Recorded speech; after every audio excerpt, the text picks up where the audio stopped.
Hello students, this video will cover example number 8 of page 93 of NCERT।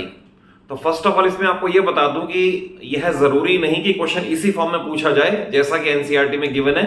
तो इसकी alternative statement जरूर सुन लें और ऑल्टरनेटिव स्टेटमेंट के अकॉर्डिंग क्या मीनिंग है वो देखें, जज कर लें। उसके बाद देखें, पूरी वीडियो को वॉच करोगे तो आपको क्लियरली समझ आ जाएगा क्वेश्चन में जो पूछा था तो ऑल्टरनेटिव स्टेटमेंट में भी वही मीनिंग आ रहा है। तो इसकी स्टेटमेंट ये है, prove that for two similar triangles, जैसे कि एबीसी और पीक्यू आर सिमिलर है, prove that for two similar triangles ratio of sides is same as the ratio of corresponding medians. तो देखें जो थर्ड पूछा हुआ है ना, तो AB upon PQ it is ratio of sides is same CM upon RN it is the ratio of medians. तो अगर आप सिर्फ ये दे दें कि prove that for two similar triangles ratio of sides is same as the ratio of corresponding medians, तो भी यही क्वेश्चन है। बट आपको क्योंकि इसमें एनसीईआरटी ने 3 पार्ट्स में डिवाइड करके दिया है तो इन 3 पार्ट्स के अकॉर्डिंग ही प्रूव करके दिखाना पड़ेगा। तो देखिए स्टार्ट करते हैं इसके अंदर। We start with proof. First of all AC upon AB, AC upon RP। First of all इधर से स्टार्ट करें। AC upon RP is equal to AB upon PQ। अब this upon this is equal this upon this क्यों है, इसका reason जरूर देना है। Because triangle ABC is similar to triangle PQR, ये हमें सिमिलर दे रखी है। तो अगर सिमिलर तो साइड्स प्रोपोर्शनल है और we can write AC upon RP is equal to, और AB है ना, इसे 2AM कर दें, 2AM, और PQ है इसे 2PN कर दें, 2PN।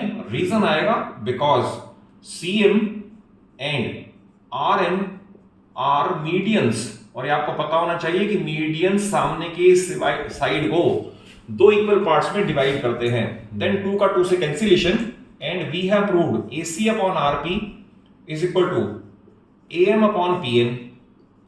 तो देखिए अभी हमने क्या प्रूव किया कि AC upon RP is equal to AM upon PN, and इसके साथ ये लिखना जरूरी है, and angle A is equal to angle P। अब बताओ A और P क्यों इक्वल है? Because similar triangles are equiangular. ये आपको दे रखा है ट्राइंगल सिमिलर है, तो इसका मतलब इक्विएंगुलर भी है। तो दो साइड की प्रोपोर्शनैलिटी है, यानी इन दो की इन दो के साथ, और इंक्लूडेड एंगल इक्वल है।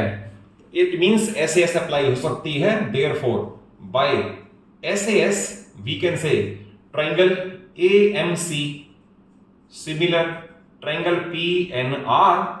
तो AMC यानी ये टिक मार्क वाली और PNR ये टिक मार्क वाली सिमिलर हो गई, और इसके सामने हम लिख सकते हैं रिजल्ट 1। It is result 1। अगर ये समझ आ गया तो रिजल्ट 2 बिल्कुल इसके पैरेलल चलेगा। अब हम इस साइड पे आ जाएंगे। Now we will write BC upon RQ। अगर लिखा है BC अपॉन RQ तो बेस वही आएगा AB अपॉन PQ। अब इसे स्प्लिट करके फिर वो मीडियन की प्रॉपर्टी यूज करनी है। Therefore we can write BC upon RQ is equal to, अब AB को लिख लो 2MB, और PQ को इसको लिख दो PQ को 2NQ। फिर 2 का 2 से कैंसिलेशन, तो अब रिजल्ट ये आया BC upon RQ is equal to, ये BC है ये RQ है, is equal to MB upon MQ, and जैसे इधर किया था कि इक्विएंगुलर है तो इधर डबल मार्क शो करके इसे भी डबल मार्क से शो कर सकते हो, and angle B is equal to angle Q, और रीजन फिर वही आएगा जो यहां लिखा था, similar triangles are equiangular, same reason आ जाएगा। तो इसमें भी SAS अप्लाई हो गया। तो देयरफॉर बाय SAS, क्योंकि दो साइड की प्रोपोर्शनैलिटी है और इंक्लूडेड एंगल इक्वल है, इसलिए SAS bye SAS triangle.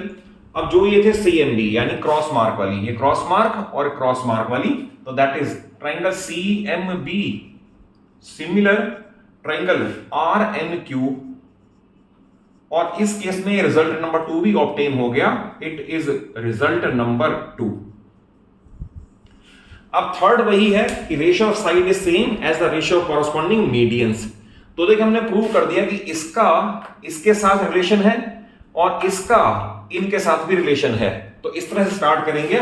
Now because triangle CMB similar, triangle CMB similar RNQ, therefore हम इसकी प्रोपोर्शनलिटी लिख सकते हैं। We can write AC upon RP is equal to, अगर लिखा है AC upon RP is equal to CM upon RN, CM upon RN, ये आ गया। एंड इसे इक्वेशन नंबर लेटर से 1 दे दें। एंड AC अपॉन RP, ये AC upon RP is equal to AP upon PQ, AB upon PQ। Reason क्या है? Because triangles are similar. हमें दे रखा था ABC और PQ आर सिमिलर हैं, तो इसे इक्वेशन नंबर 2 मार्क कर दें। और finally we can say by equation number 1 and 2, देखिए कैसे आया रिजल्ट। बाय इक्वेशन 1 एंड 2, 1 में कह रहा है AC अपॉन RP ये इसके इक्वल CM अपॉन RN, फिर ये कह रहा है AC अपॉन RP इसके इक्वल, तो दोनों से इसे एलिमिनेट कर दें। तो by 1 and 2 we can write CM upon RN is equal to AC AB upon PQ। तो आप देखें इसके सामने हम लिख सकते हैं रिजल्ट 3, और यही ही फाइनल रिजल्ट है, और यही ही ऑल्टरनेटिव स्टेटमेंट का रिजल्ट है। क्या हमें यही प्रूव करना था? AB अपॉन PQ ये रहा is equal CM upon RN is equal to CM upon RN, ये रहा। तो ultimately we have proved ratio of side is same as the ratio of corresponding medians. तो बी क्लियर अबाउट इट कि अगर मान लो question alternative statement में पूछा हुआ है तो आपको कॉन्सेप्ट वाइज पता होना चाहिए क्या पूछा हुआ है और उसे बिल्कुल परफेक्टली कैसे अटेम्प्ट करना है। और अगर कॉन्सेप्चुअली समझ आया हो, वीडियो अच्छी लगे तो जरूर अच्छा सा लाइक दे, और सभी फ्रेंड्स को, सभी क्लासमेट्स को शेयर कर लो, और चैनल सलूजा क्लासेस को जरूर सब्सक्राइब कर लो। एंड आई एश्योर यू कि पूरी 9th और पूरी 10th आपको कोई और हेल्प की नीड नहीं पड़ेगी for physics, chemistry and maths if you watch my videos carefully and prepare notes. Thank you for watching the video.